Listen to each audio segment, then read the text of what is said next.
आइए शुरू करते हैं। आज की क्लास में हम लोग जिस टॉपिक को चर्चा करेंगे उसका नाम है मौर्य प्रशासन।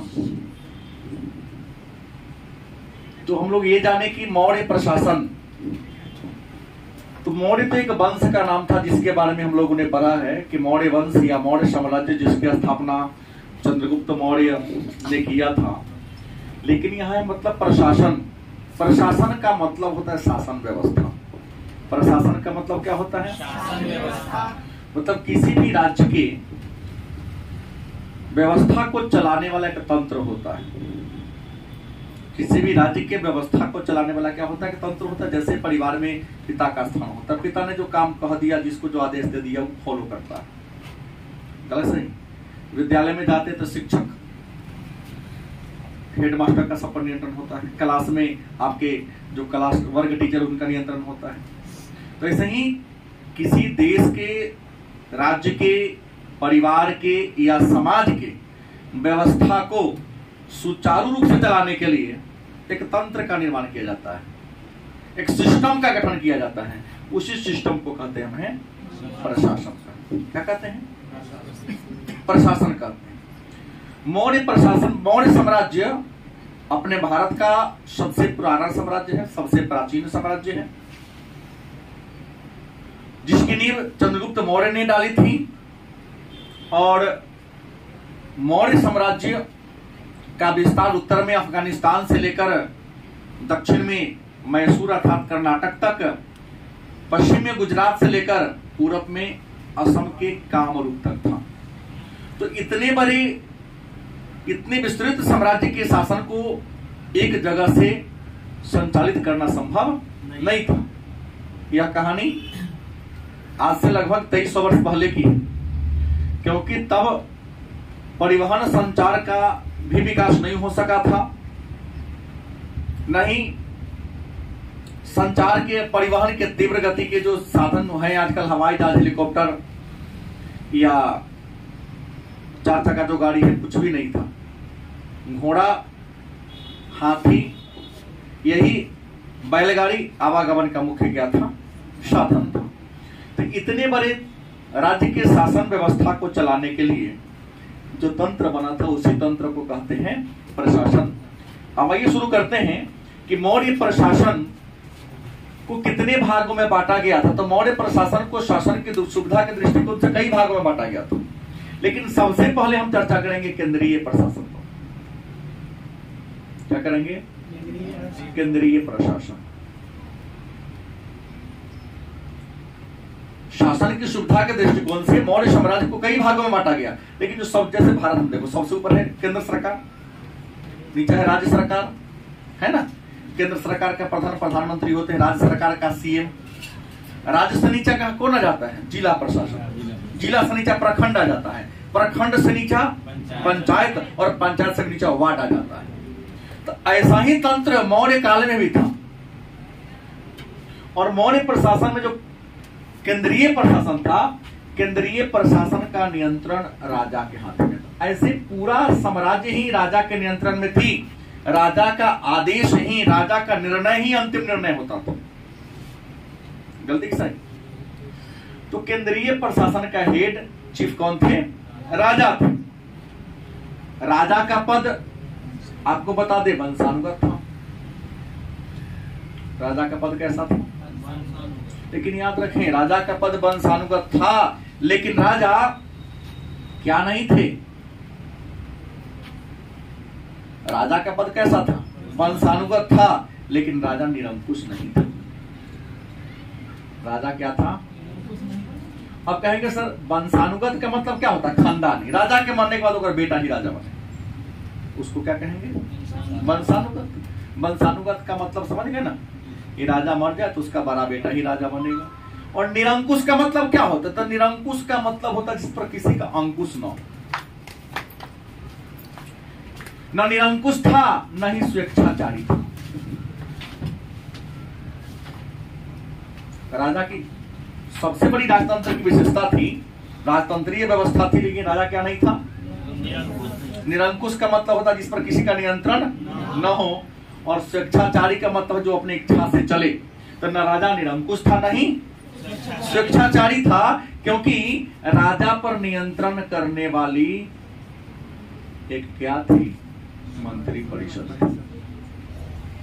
मौर्य काल में राजा अपने कार्यों में सहायता के लिए, जैसे आज हमारे चाहे राज्य सरकार हो या केंद्र सरकार हो, एक मंत्री परिषद है। मंत्री परिषद के 3 भाग हैं। मंत्री परिषद में 3 प्रकार के मंत्री होते हैं, आप लोग इस बात को जानते हैं। लेकिन मंत्री परिषद का गठन किया गया था जो राजा को समय समय पर सलाह मशवरा देता रहता था। और मौर्य काल में जो मंत्री परिषद का खासियत थी, कम से कम 12 और ज्यादा से ज्यादा 20 मंत्री परिषद में कम से कम कितना मंत्री होता था, 12 मंत्री होते थे। ज्यादा से ज्यादा कितने मंत्री होते थे, 20 मंत्री होते थे। महत्वपूर्ण बात यह थी कि मंत्रियों को 12,000 से 48,000 पन वेतन मिलता था। ठीक है, छूट गया हमसे, वार्षिक वेतन मिलता था। मतलब ये जो मंत्री परिषद के सदस्य थे, मंत्री परिषद में तो जानवे कर 3 प्रकार के मंत्री होते हैं, नहीं, कैबिनेट मंत्री, एक राज्य मंत्री, एक उप मंत्री।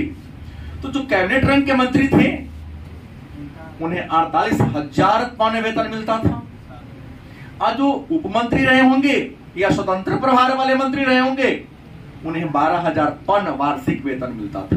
अब कहेंगे सर ये पन क्या कहे, हम तो बुझाया ही नहीं कुछ, पन का मतलब क्या होता है। तो हमारे देश के मुद्रा का नाम क्या है, रुपया। हम भारत के लोग हैं ना, आपके देश के मुद्रा का क्या नाम है, रुपया। क्या कहते हैं, 10 रुपया, 20 रुपया, 25 रुपया। तो मौर्य साम्राज्य में मतलब आज से 2300 साल पहले जब मौर्य वंश का हमारे मगध पर, हमारे बिहार में शासन था, तो उस समय रुपया को क्या कहा जाता था, मणि मुद्रा को पर्ण कहा जाता था। कोई दिक्कत, ये था प्रशासन। इसके अलावा आपने कहा पूरे के बारे में विस्तार से चर्चा किस व्यक्ति ने किया है, चाणक्य ने किया है। किस पुस्तक में, अर्थशास्त्र में किया है। इन पूरे मौर्य प्रशासन का जो मैं चर्चा आपके सामने कर रहा हूं, इसके बारे में विस्तार से चर्चा कौन किया है, चाणक्य ने किया है। किस पुस्तक में किया है, अर्थशास्त्र में किया है। लेकिन चाणक्य ने अपने पुस्तक अर्थशास्त्र के 6ठे प्रकरण में राज्य के सप्तांग सिद्धांत दिया है। राज्य के सप्तांग सिद्धांत एक महत्वपूर्ण बात हो गई। हालांकि पॉलिटिकल साइंस ऑनर्स में जाएंगे तो पूरा विस्तार से पढ़ना होगा कि चाणक्य के सप्तांग सिद्धांत पर प्रकाश डाले। नहीं, पॉलिटिकल साइंस ऑनर्स में 3rd पार्ट में। हाँ, तो चाणक्य ने अपने पुस्तक अर्थशास्त्र में राज्य के कितने अंगों का चर्चा किया है, नहीं, 6ठा विकरण में 7 अंग बताया है। कितना अंग बताया है, नाम है सप्तांग। सप्तांग का मतलब 7 अंग। क्या होता है, सप्तांग का मतलब 7 अंग होता है। तो हम चर्चा कर रहे थे कि चाणक्य ने अपनी पुस्तक अर्थशास्त्र के 6ठे प्रकरण में राज्य के कितने अंग बताए हैं, सप्तांग का मतलब 7 गो अंग। कितने अंग बताए हैं, राज्य के कितने अंग हैं, 7। नाम दे दूं, पहला है राजा। राज्य के 7 अंग में नंबर सबसे ऊपर कौन होगा, दूसरा अमात्य। अमात्य मतलब बता दिया हूं कि प्राचीन काल में प्रधानमंत्री को अमात्य कहा जाता था। क्या कहा जाता था। तीसरा है जनपद माने जिला। चौथा क्या है, दुर्ग। 5वां क्या है, सेना। 6ठा क्या है, कोष। 7वां क्या है, मित्र। इन्हें होगा मतलब राज्य के कितने अंग होने चाहिए। अगर राज्य को आप मजबूत बनाना चाहते हैं तो राजा के पास 7 चीज होना जरूरी है। और जिस राजा के पास यह 7 चीज मजबूत नहीं है वो राज्य कभी टिक नहीं सकता। राजनीतिक दल भी, वर्तमान समय में राजनीतिक दल भी इन 7 बात को फोकस करती है। नहीं, भारत में बात कर रहा हूँ। राजा जो केंद्रीय नेतृत्व करता होता है, स्ट्रांग होता है, वो आशा उसके बाद को फॉलो करता है। पार्टी के जो अध्यक्ष होता है उसके बाद को इग्नोर करना सबके बस की बात नहीं है, तो करता उसको हटा दिया जाता है, क्योंकि जहां डिसिप्लिन ही नहीं होगा पार्टी कभी आगे नहीं जाएगी। अमात्य प्रधानमंत्री एक निर्णय लेने वाला होता है, प्रवक्ता होता है, उस जगह क्या तय करेगा। जनपद हर स्तर पर देखिए, जिला अध्यक्ष बना दिया है, प्रखंड अध्यक्ष बना दिया है हर जगह। तो ऐसे ही राजा होता है। राजा के नीचे कौन होता था? अमात्य। जो राजा से केवल अमात्य मिल सकता था, अन्य मंत्री राजा को मिलने के लिए 12 परेशान होना पड़ता, 12 वेटिंग करना होता कि मिलने के लिए। तुम कहो अमात्य को, अमात्य जाके राजा को कहेगा। जनपद जिला होता था, जिला स्तर पर एक इकाई थी। दुर्ग राजा का किला, चाहे राजा के रहने वाला घर का किला हो या राज्य के चारों तरफ का किला हो, एकदम सुरक्षित हुआ करता था। पीछे जाके बढ़ जाओ। उसके बाद क्या था? सेना। क्योंकि पहले के समय में शासन का मूल आधार ही सेना था। अगर सेना आपके पास मजबूत है तो कोई आपको हरा नहीं सकता था। जैसे मैंने नंद वंश के राजा खनानंद के बारे में कहा, नहीं, सिकंदर काहे भाग गया, लौट गया इंडिया को, मगध को जीतने से पहले। ये सुन रखा था, इस पास इतना 9 लाख सेना था उसके पास। ये अपने ताकतवर था। और कोस रुपया ज्यादा होना चाहिए, नहीं, क्योंकि कहावत भी तो है, जे न करे बाबू भैया से करे रुपया। राजा के पास, जिस राज्य के पास कोष नहीं होगा, खजाना नहीं होगा, आगे नहीं बढ़ेगा। मित्र माने आपके सहयोगी, सम विषम परिस्थिति में आपको हेल्प करने वाला आपके पास मित्र होना चाहिए। ये राज्य के क्या है? 7 अंग है। इसी को हम क्या कहते हैं? सप्तांग के नाम से जानते हैं। उसके बाद मौर्य काल में भी विभाग थे। क्या थे? अब विभाग को क्या कहा जाता? तीर्थ कहा जाता था। जैसे याद है ना, आज लगभग 54 डिपार्टमेंट हो गया। अपने भारत में कितने डिपार्टमेंट हो गए हैं? 54। जैसे रेलवे विभाग, शिक्षा विभाग, सड़क परिवहन विभाग, कृषि विभाग, जहाज रान विभाग, खान विभाग, कपड़ा विभाग, बोल गया ना, खेल विभाग, मैंने मंत्रालय जिसको हम लोग कहते हैं, लेकिन रियल वो डिपार्टमेंट ही है। हर डिपार्टमेंट का हेड होता था। तो मौर्य काल में भी विभाग होते थे। विभाग को क्या कहा जाता था? तीर्थ कहा जाता था। और आपको बता दें कि अर्थशास्त्र में 18 तीर्थों का उल्लेख है। कितने का? 18। अर्थशास्त्र में कितने डिपार्टमेंट का उल्लेख है? 18। और हर तीर्थ का, हर विभाग का एक अध्यक्ष होता था जो उस पूरे पर नियंत्रण रखने का काम करता था। अब कहेंगे ये 18 कौन कौन है? कहेंगे तो मैं चर्चा कर दूंगा, हमें कोई दिक्कत नहीं है। 18 के अलावे भी बहुत सारे और हैं, लेकिन 18 में सबसे पहले आ जाएगा पुरोहित। नंबर 1 में क्या होगा? मौर्य काल में सबसे बड़ा पदाधिकारी कौन होता था? पुरोहित ही होते थे। पुरोहित कहो या अमात्य कहो, मंत्री कह दे, ये कहा जाता था। ये सभी मंत्रियों का हेड होते थे। जैसे आज प्रधानमंत्री है, शासन तो राष्ट्रपति के नाम से चलता है। कोई आपसे पूछे कि आप लोग बताइए कि भारत का शासन किसके नाम से चलता है? राष्ट्रपति के नाम से चलता है। चलाता कौन है?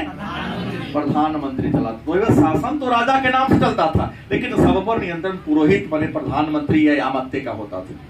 लेकिन एक महत्वपूर्ण बात मैं कहना छोड़ दिया। कई बार तो सुनते हैं कि भारत में बढ़िया बात बोलना भी खतरनाक है, पकड़ के ले जाता है पुलिस। नहीं, सही बोला। लोग कहता है फेसबुक पर सुना।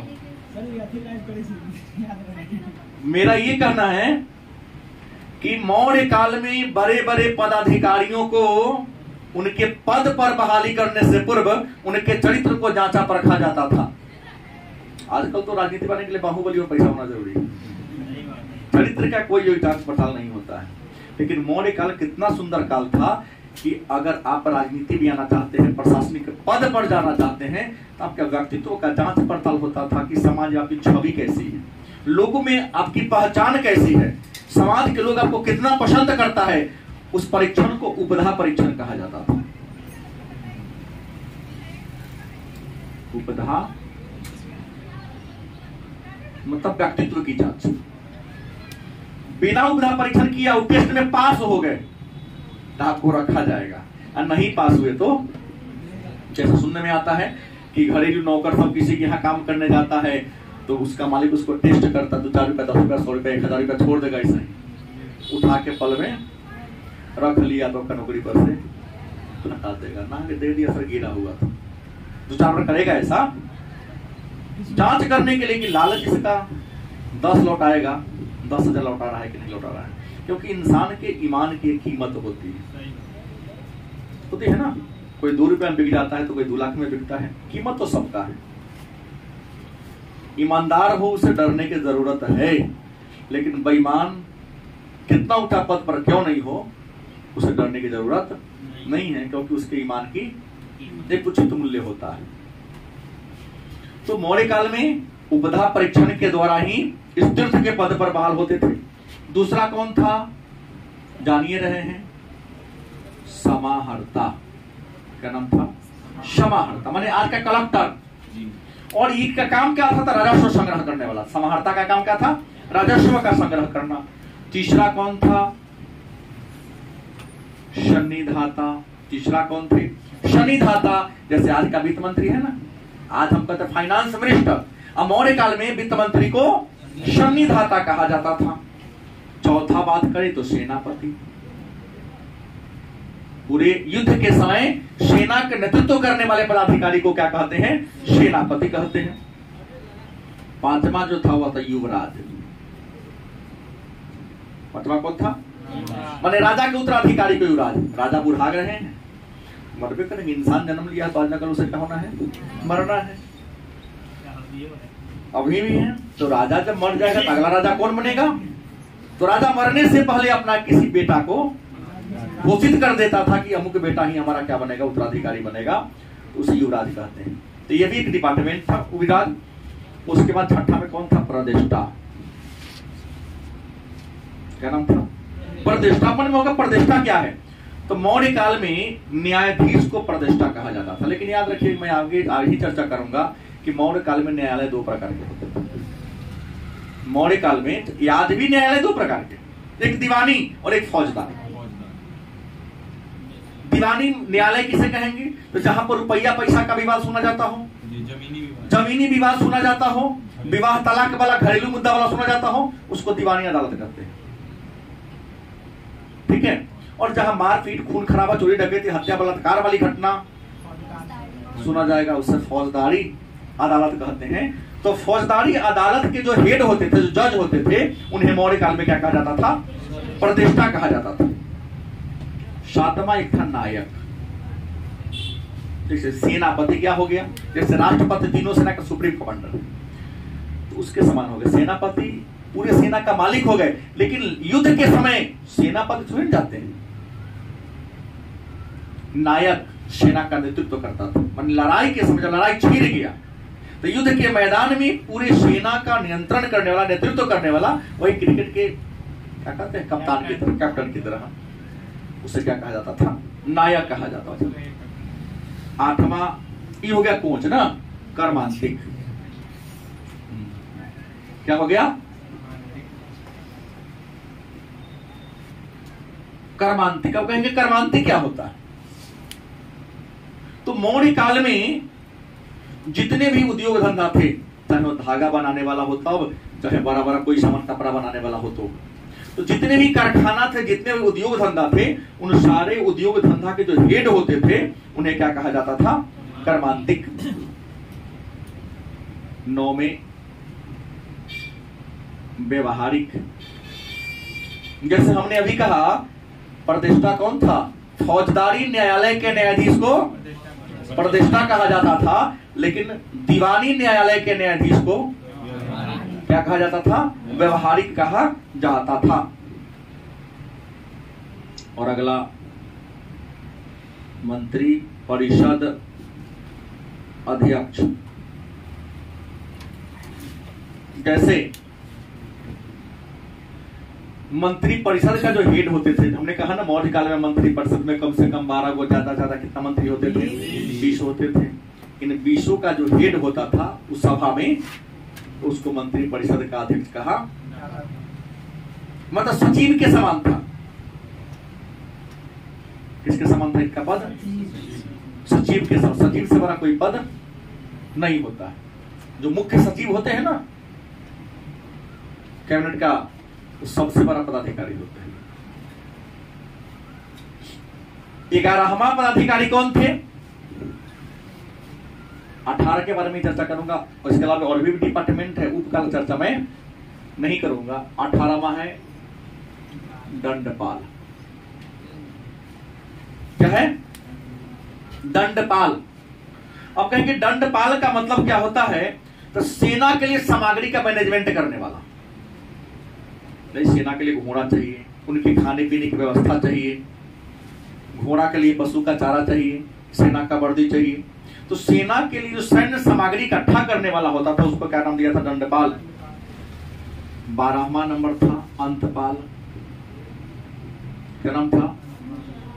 अब होगा कि अंतपाल कहते किसे हैं? तो अंतपाल का मतलब होता है कि सीमावर्ती दुर्ग का रक्षक। मैंने राज हुआ, राज के सीमा के अंत में जो किला होता था, राजा तो बहुत सारा किला बनवाते थे ना। जैसे अकबर की बात करें तो अकबर ने आगरा का किला बनवाया, लाहौर में किला बनवाया, इलाहाबाद में किला बनवाया। तो अकबर ने कई किला का निर्माण करा। तो वैसे ही पहले के राजा महाराजा जहां तहां अपना किला बनवा लेते थे, कभी इस किला में रहेंगे, कभी उस किला में जाएंगे। तो केंद्रीय किला को छोड़कर राज्य के और भी जो किला हुआ करता था, उन किला की देख रेख करने वाला, सुरक्षा करने की जिम्मेवारी किसकी थी? अंतपाल की थी। 13वां था प्रशासता। क्या था? राजा के आदेश को लिपिबद्ध करने वाला। क्या थे? इस तरह के प्रश्न परीक्षा में कई बार डाल देता है, काम किसका था? तो राजा कुछ बोला, राजा तो अपने लिखेगा, राजा बोलेगा, कोनो बहन को जो क्या करेगा? लिखेगा। जैसे पहले के समय देखा, मैं टेलीविजन में देखा हूं, पुस्तक में ही पढ़ा हूं कि राजा महाराजा के जब बाल बच्चा पढ़ने जाता था ना, नहीं तो उनके बगल को हटा कटा, हाँ जाता था पढ़ने। अब वो याद ना करेगा तो जाके बेटा नहीं पिटाएगा, उसको पिटाई लगेगा। कैसे राजा के बेटा को मारेगा? तो उसके बदले पिटाई, वही पिटाई खाने जाता था। इससे राजा के जो युवराज को दर्द होता था कि मेरे कारण ही पिटाई खा रहा है, याद करके आता था। क्योंकि पहले के राजा अपने प्रजा को पुत्र के समान मानते थे, और अपनी प्रजा को पुत्र का दर्जा देने वाला विश्व का पहला राजा अशोक था। अशोक से पहले किसी ने भी, और इस बात का उल्लेख चाणक्य ने भी अपनी पुस्तक अर्थशास्त्र में किया है कि राजा को हमेशा वही राजा अच्छा है जो अपने प्रजा को पुत्र का दर्जा दे, पुत्र के समान। पुत्र मान लेंगे तो उसके अहित की काम कभी करेंगे नहीं। और अभी तो नेता तो जनता जनार्दन, तू हमारे भगवान तो लेवे नहीं कर तोरा से। पहले कहता जनता क्या है? जनार्दन भगवान है। तो भगवान को हम देने क्यों जाए भाई? तो घोटाला करता है को नहीं सोचे, कहता है जनता क्या हो गए? जनार्दन है, भगवान के समान है। भगवान की कमी क्या है कि हम उसको देने जाए? लेता करिए देता है। हाँ चलिए, प्रशासता मतलब राजा के आदेश को क्या करने वाला? लिपिबद्ध करने वाला। उसके बाद था दुर्गपाल। क्या था? दुर्गपाल का काम क्या था? आंतरिक। राजा जिस किला में रहता था, केंद्रीय राजधानी में, राजधानी के अंदर जो किला था, उस किला की रक्षा करने वाला जो पदाधिकारी था, जो हेड था, उसका नाम क्या था? दुर्गपाल। 15 में था नागरक। नगर के शासन व्यवस्था को सुचारू रूप से चलाने वाला पदाधिकारी, जैसे आज पौर या महापौर कहते हैं। नहीं, अभी सीता में हुआ है ना चुनाव, तो अभी पौर या महापौर, लेकिन पहले क्या कहा जाता था? नागरक कहा जाता था। 16 दवारिक। आप कहेंगे दवारिक किसे कहते हैं? तो दवारिक का मतलब होता है कि राजमहल की देखरेख करने वाला। राजमहल की देखरेख करने वाला जो पदाधिकारी था, उनके हेड को दवारी कहा जाता था। और अंतवेशिक, राजा के अंगरक्षक। क्या था? राजा का जो बॉडीगार्ड होता था, बॉडीगार्ड का हेड ये कहा जाता। और याद रखें, मौर्य काल में राजा का जो बॉडीगार्ड होता था, अंगरक्षक होता था, वह महिला हुआ करती थी। संसार में जितने भी तानाशाह हुए हैं, सबका बॉडीगार्ड लड़की ही रही है, क्योंकि लड़का से कई गुना ज्यादा करेजियस और हिम्मतवर लड़की होती है। चाहे आप गद्दाफी को देख लें, चाहे आप देख लें इनका किंग जोंग देख लें, सबका जो बॉडीगार्ड है वह लड़की ही है, अंगरक्षक लड़की ही है। और अपने चंद्रगुप्त मौर्य भी अपना बॉडीगार्ड लड़की को ही रखते थे। इन्हीं से सीखे होंगे। हाँ, इन्हीं से सीखे होंगे। अच्छा बात है, सब तो सब सीखवे करता है। और 18वां कौन था? आटविक। कौन था? जंगल विभाग के प्रधान को आटविक कहा जाता था। इसके अलावे भी हमने कहा इन 18 का उल्लेख कहाँ है? अर्थशास्त्र में है। इसके अलावे भी मौर्य काल में 32 अन्य विभाग था। जैसे अकाराध्यक्ष, नाम क्या था? ये जो धातु होता था, खान होता था, खान का जो हेड होता था उसको अकाराध्यक्ष कहा जाता था। लेखा जोखा करने वाला जो पदाधिकारी होता था तक देखना, उसका नाम था अक्षलाध्यक्ष। जहां पर सिक्का बनता था, नहीं अब बोल रहा हूं, जहां पर सिक्का की ढलाई होती थी उसको टकसाल कहते हैं। टकसाल के हेड को लक्षणाध्यक्ष। सिक्का का डिजाइन सिक्का का बढ़िया है कि नहीं, मुद्रा का निरीक्षण करने वाला पदाधिकारी रूपदर्शक कहलाता था। मौर्य काल में वेश्यावृत्ति थी। वेश्या के कई रूप थे। स्वतंत्र रूप से वेश्यावृत्ति करती थी, कोई छुपके करती थी। तो वेश्याओं से भी टैक्स लिया जाता था और वेश्याओं के अध्यक्ष को गणिकाध्यक्ष कहा जाता था। क्या कहा जाता था? नमक के अध्यक्ष को लवणाध्यक्ष, लक्षणाध्यक्ष टकसाल हो गया। लवण माने नमक होता है, नाम से मिल जाता है। थोड़ा सा ये करेंगे तो खेती बाड़ी का भूमि का जो अध्यक्ष होता था उसको शीताध्यक्ष कहा जाता था। जहाज पर नियंत्रण करने वाले को नावाध्यक्ष कहा जाता था। तो इसका जो होगा सो मिलेगा। खेल मंत्री को द्यूताध्यक्ष कहा जाता था। हाँ, घोड़ा वाला को अश्वाध्यक्ष, हाथी के सेना को गजाध्यक्ष। तो सबका नाम लगभग क्या होता है?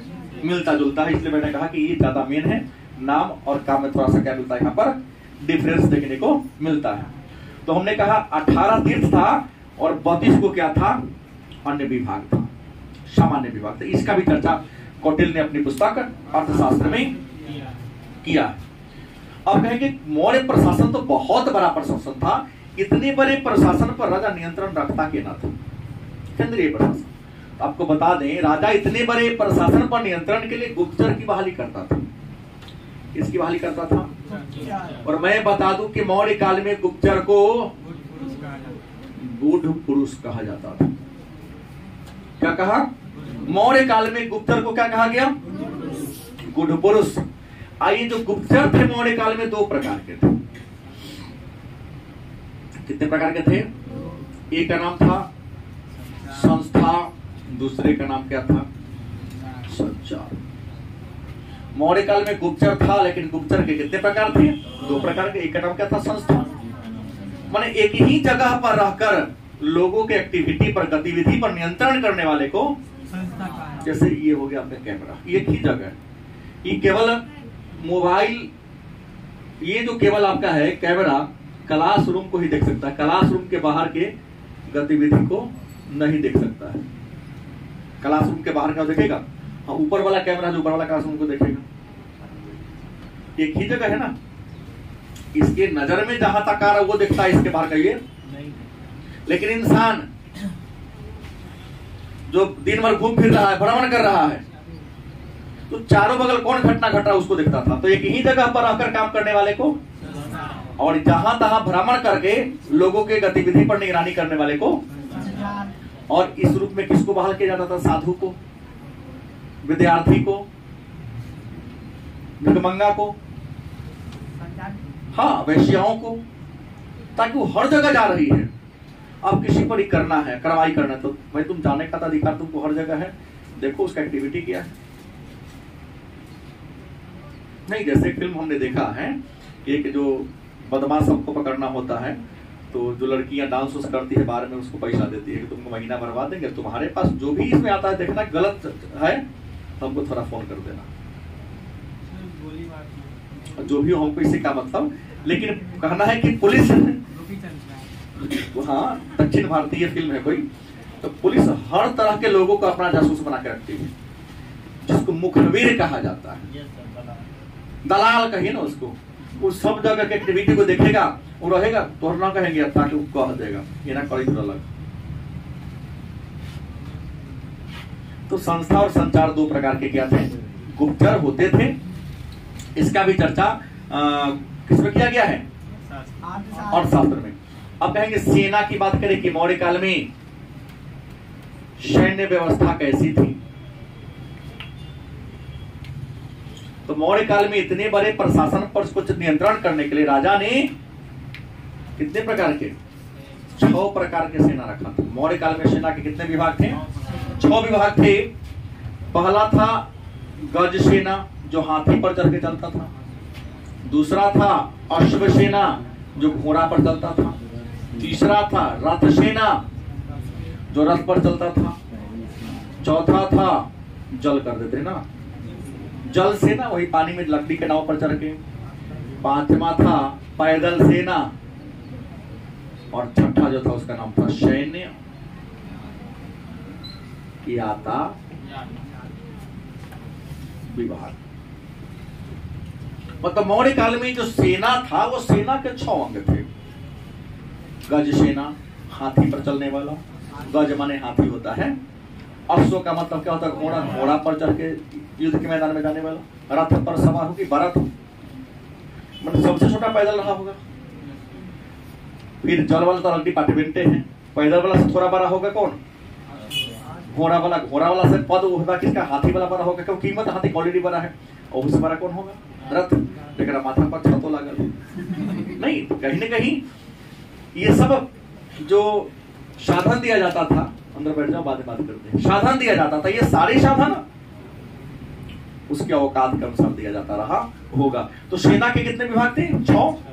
5 तो समझ गए, छठा नहीं समझे। सैन्य यातायात विभाग वो था कि सेना कहां जाएगा, लड़ने जाना है तो कहां ठहरेगा, उनके लिए कैंप बनाना, उनके लिए भोजन की व्यवस्था करना, जो हाथी घोड़ा जाएगा उनके लिए चारा की व्यवस्था करना, किस रास्ता से सेना जाएगा वो रास्ता का पहले मूल्यांकन करने, ना कहीं दुश्मन घेर न ले रास्ते। हुमायूं ने नहीं करवाया था तो शेरशाह ने घेर लिया चौसा नामक जगह पर। अगर पहले जाके कर देख लेता कि नहीं आगे कोई खड़ा हो सकता है तो परेशानी उसको। तो सेना के कितने विभाग थे। अब न्यायालय की बात करें, किसकी बात करें, न्यायालय की बात करें कि मौर्य काल में न्यायालय था कि नहीं था। तो मौर्य काल में न्यायालय भी था, कोर्ट कचहरी भी उस समय था। और मौर्य काल में भी मुकदमा होता था, मुकदमा की सुनवाई होती थी। सबसे बड़ा न्यायाधीश राजा होता था, लेकिन राजा ने अपने दायित्व का बंटवारा कर दिया था छोटे छोटे तो भागों में व्यक्ति के हाथ में। तो न्यायालय भी मौर्य काल में 2 प्रकार के न्यायालय थे। एक का नाम था धर्म स्थानीय या धर्म स्थल, क्या जी, और दूसरा का नाम क्या था, कंटक शोधन। मौर्य काल में न्यायालय मतलब अदालत कितने प्रकार के थे, तो मौर्य काल में अदालत 2 प्रकार के थे। पहला कौन था, धर्मस्थल, दूसरा कौन था। अब हमने कहा कि धर्म स्थल कैसा न्यायालय था और कंटक शोधन कैसा न्यायालय था।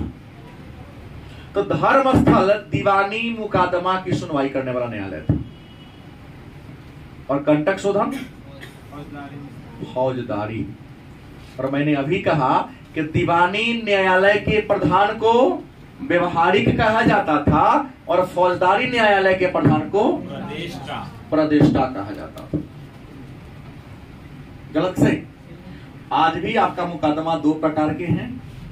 दीवानी मुकदमा की सुनवाई आईपीसी भारतीय दंड संहिता और फौजदारी का सीआरपीसी। किताब कानून का संविधान का किताब अलग है और दीवानी मुकदमा का कानून का किताब अलग है। फौजदारी मुकदमा के कानून का किताब क्या है, नहीं 35 में तो बना ही नहीं था, 1858 और 1862। वो तो संविधान की बात आपने कहा।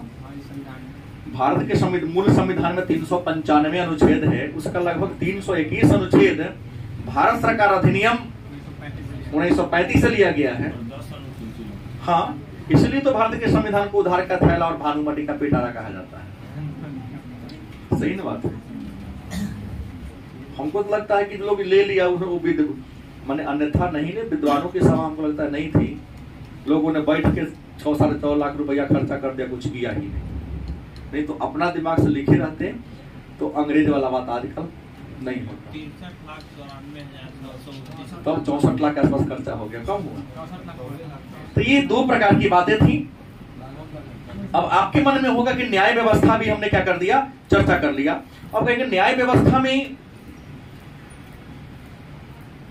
तो हमने केवल ऊपर के न्यायालय की बात कर दिया। किसकी बात कर दिया?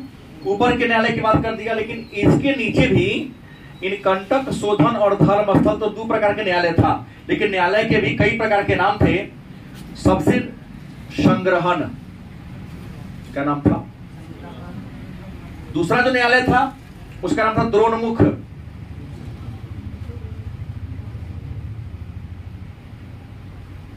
तीसरा प्रकार का जो न्यायालय था स्थानीय, जो चौथा था उसका जनपदीय न्यायालय। आज भी है ना। सबसे ऊपर सुप्रीम कोर्ट, तो सुप्रीम तो ऑलरेडी कौन थे? राजा थे। ओकरा बाद अगर हाई कोर्ट की बात करेंगे, नहीं, कमिश्नरी में भी होता है। हाई कोर्ट के नीचे जो जिला में होता है जिला न्यायालय, फिर अनुमंडल में होता है और सबसे नीचा प्रखंड में होता है। स्थानीय गांव वाला में हो जाएगा।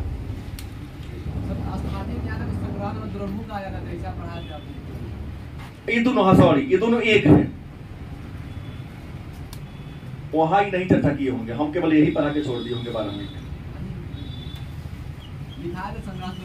हाँ लिखा है, लेकिन पढ़ाए नहीं होंगे इतना विस्तार से, क्योंकि 12वीं का लेवल ही नहीं है। हाँ लिखा देते हैं 2-4 लाइन ज्यादा, ताकि भविष्य में आपको, चलो हम कहीं ना कहीं किताब को ढूंढते हैं, वो नहीं करना है। हाँ ढूंढेंगे तब तो ज्ञान मिलेगा ज्यादा। तो ये हमने जो भी अभी चर्चा किया केवल एक ही टॉपिक को बताया है, और वह क्या बताया है? केंद्रीय प्रशासन नहीं, अब प्रांतीय प्रशासन की ओर चलते हैं।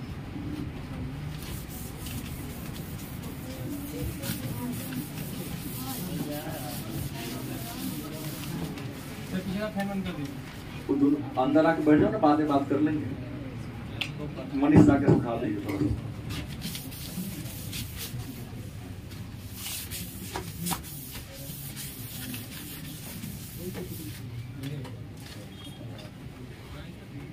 अब हम लोग चर्चा करेंगे प्रांतीय प्रशासन। अंदर आके उसमें बैठना जाओ, बाद में बात करें। अंदर आके बैठ जाओ। प्रांतीय प्रशासन, तो आप सभी जानते हैं कि प्रांत का मतलब होता है राज्य। अच्छा, राज्य को सूबा भी कहते हैं। प्रांत कहो तब, उसको राज्य कहो तब, सूबा कहो तब, और अंग्रेजी वाले तब लोग ही हैं स्टेट। गलत से तब राज्य कहो, राज्य को सूबा भी कहते हैं, स्टेट भी कहते हैं, प्रांत भी कहा जाता है। तो अगर आपसे पूछे कि आप किस राज्य में रहते हैं, तो बिहार कहिएगा। पूछते किस प्रांत में रहते हैं, तो बिहार होगा। आप सूबा राज्य को ही कहा जाता, अंग्रेजी में स्टेट कहते हैं। लेकिन यहाँ छोड़िए, इन सारे बातों को छोड़ देना है। मौर्य काल में प्रांत को चक्र कहा जाता था। हमने तो बताने के लिए कहा कि हाँ ना, देखते रहेगा, कुछ ज्ञान मिलेगा। पढ़ना ना पढ़ना तो बाद की बात है, जब विचार मिलेगा तब ना पढ़ेगा। आएगा तो कुछ तो नॉलेज ले लो। प्रांत है, इसको राज्य कहो, चक्र कहो, सूबा कहो, जो भी कह दो। लेकिन मौर्य काल में प्रांत को क्या कहा जाता था?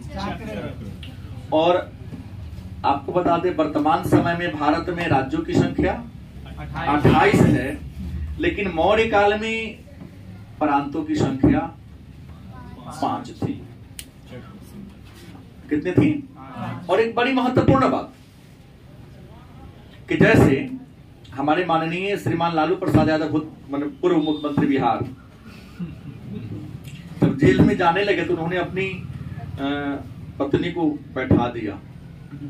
शायद उनके मन में ये भय था कि अगर दूसरा को बैठाएंगे तो हड़पा जाएगा कुर्सी हमारी। सेम कंडीशन अपने से नहीं कि ये सीखा है उन्होंने भी, कि मौर्य काल में भी जो राजा जो केंद्रीय प्रशासन के हेड थे, राज्य में किसी बाहरी व्यक्ति को बहाल नहीं करते थे, अपना बेटा भतीजा को ही बहाल करते थे। क्योंकि बाहरी आएगा, राजा के सुख सुविधा को देख लेगा तो विद्रोह करके राज को हड़प हो सकता है, तो स्वतंत्र घोषित कर सकता है। और ऐसा कई बार हुआ है कि राज परिवार के बाहर के व्यक्ति को बहाल किया गया तो उसने हड़पा है या विद्रोह किया है, ताकि विद्रोह को राजा दबाने आएगा, उसको हम हरा देंगे, पूरा हम ले लेंगे।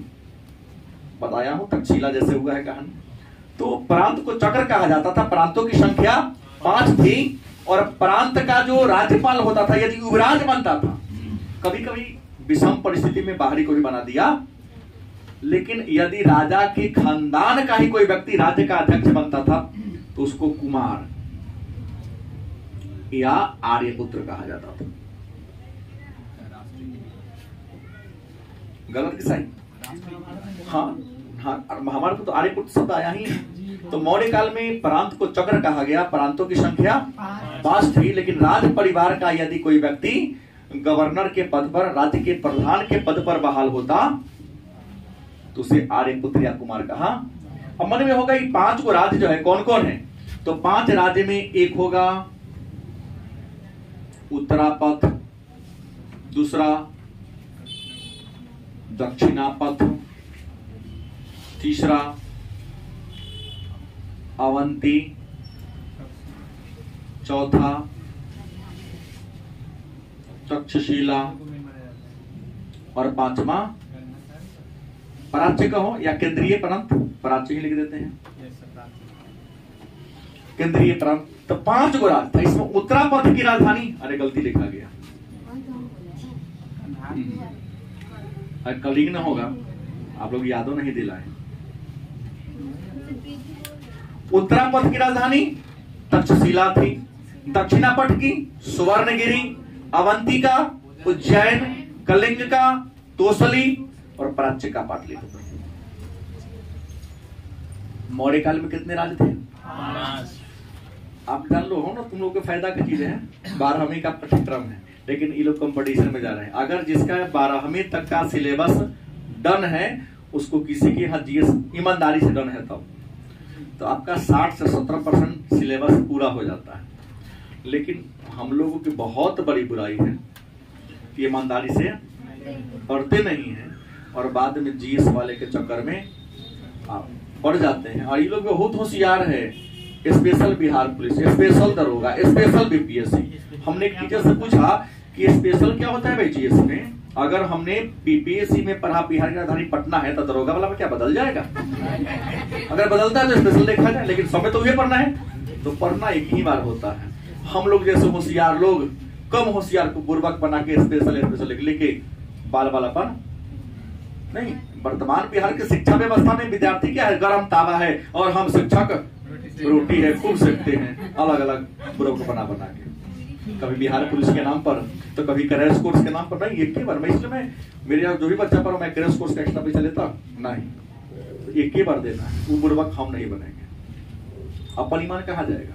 एक मुर्गा को 4 हलाल करोगे? और मैं सुनता हूँ कि नहीं तू बेन मैच पर क्रैश कोर्स में क्यों आ गया, तुमको तो पैसा देना पड़ेगा। नहीं, ऐसा नहीं। हमने उससे एग्रीमेंट किया कि तुमको 12 महीना में 12वीं का सिलेबस पूरा खत्म करूंगा। नहीं समझ में आया तो एक बैठ और आके ऊपर सकता है, क्या हो जाएगा? वो जगह बैठेगा, से क्या घटेगा? उत्तरापथ की राजधानी तक्षशिला, दक्षिणापथ का सुवर्णगिरी, अवंती का उज्जैन, कलिंग का और प्राच्य का पाटलिपुत्र। आपको बता दें, ये प्रांत के नीचे, राज्य के नीचे, अभी भी जान रहे हैं, उस समय कमिश्नरी मौर्य काल में विकसित नहीं हुआ था, जिला आ गया था। क्या आ गया था? जिला आ गया था। और मौर्य काल में जिला को क्या कहा जाता था? सरकार कहा जाता था। मौर्य काल में जिला को क्या कहा जाता था? सरकार कहा जाता था। और आपको बता दें, लिखता है कि एक जिला में मौर्य काल में लगभग 800 ग्राम होता था। कितना ग्राम? 800 गांव के समूह को सरकार मतलब जिला कहा जाता था। मतलब एक जिला के निर्माण के लिए 800 गांव का होना जरूरी था। और जिला के जो शासन व्यवस्था को चलाने वाले प्रमुख पदाधिकारी थे, या जिला में जो सभी प्रकार के चाहे राजस्व हो या शांति व्यवस्था हो, उसके लिए प्रमुख पदाधिकारी थे प्रादेशिक, क्या नाम था, प्रादेशिक थे, राजुक थे और युक्त थे। ना डीएम साहब तो अभी न है, उस समय नहीं न था। हाँ, आप कहेंगे प्रादेशिक का काम क्या था? निरीक्षण करना, पूरे का निरीक्षण करना इनका काम था। जैसे डीएम साहब निरीक्षण ही ना करते, दूसरा क्या करते हैं? जाके मुआयना कर लेते, भेजते थे किसी और को। राजू का काम क्या था? भूमि का सर्वे करना, भूमि का क्या करना? सर्वे करना। और युद्ध का काम क्या था? लेखा जोखा करना। प्रादेशिक निरीक्षण करते थे जिला में सब चीज का। राजू क्या करते थे? तो जमीन कितना उसका लेखा जोखा करते थे। और युक्त क्या, सॉरी, युक्त भूमि का सर्वे करते थे। और लेखा जोखा कितना टैक्स आया, कितना नहीं आया, इस वर्ष कितना आया था, अगले वर्ष बढ़ोतरी हो रही है कि घट गया, इन सारे बात का उल्लेख किया जाता था। इसके बाद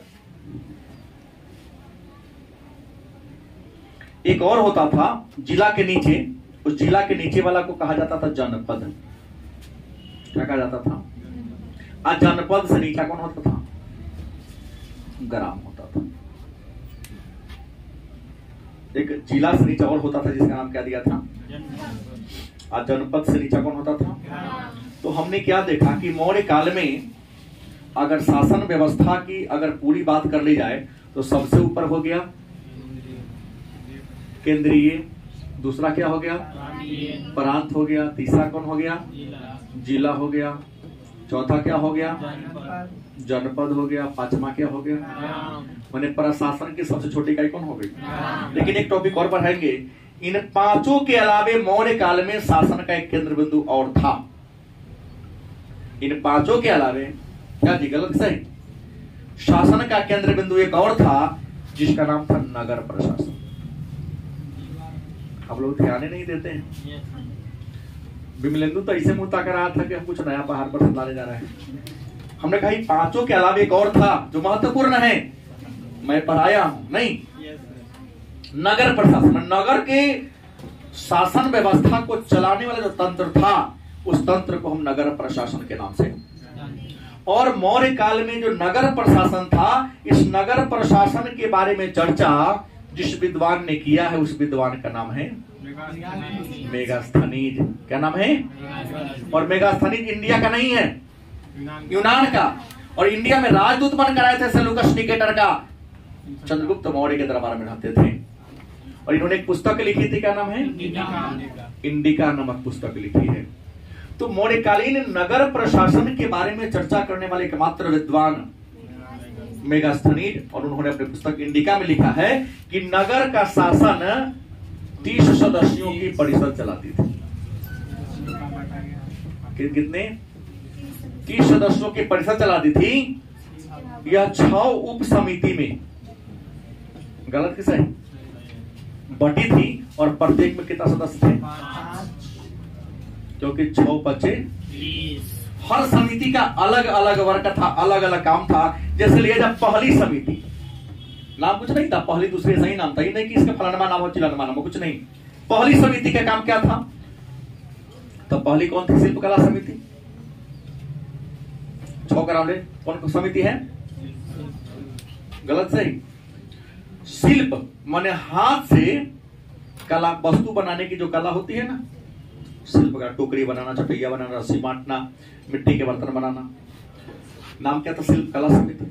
दूसरा नाम था, क्या नाम था? वैदेशिक समिति। क्या नाम था?